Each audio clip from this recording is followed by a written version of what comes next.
India వరుసగా ఒక్క match కూడా ఓడిపోకుండా వరల్డ్ కప్ టైటిల్ ని 2024 రోహిత్ శర్మ కాలం నెరవేరింది. ఎందుకంటే ఈ వరల్డ్ కప్ తర్వాత రాహుల్ ద్రావిడ్ ఉండరు, యాజ్ ఎ కోచ్ గా రోహిత్ శర్మ కూడా రిటైర్ అవుతారు కాబట్టి it was very very very special. 1983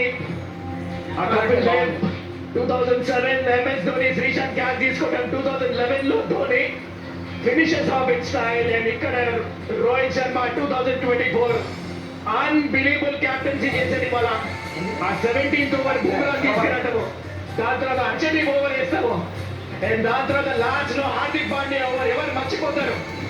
ఒక టైంలో ఈజీగా సౌత్ ఆఫ్రికా గెలుస్తుంది. ఆ టైం నుంచి ఓడక ఇది కదా సీన్ హార్దిక్ ఇంకా Jay Shah.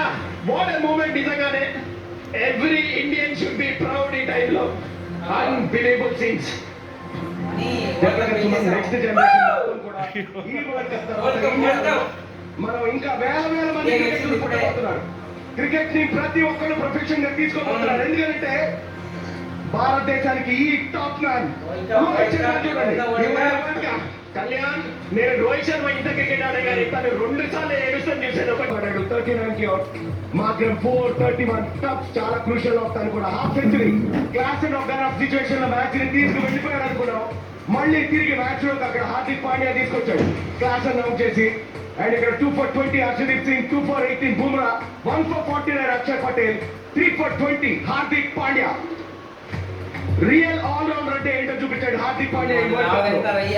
What a contribution Bumrah నుంచి, హార్దిక్ పాండ్యా నుంచి, హర్షదీప్ నుంచి, అందరికీ కోటి రూపాయలు. చాలా ఇంపార్టెంట్ వికెట్ తీసుకున్నాడు.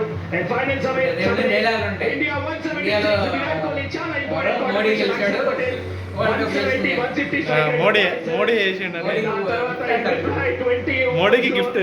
7 రన్లతో గెలిచారు India. Game changer player is match changing over, and what I'm thinking about is exactly same there. I am like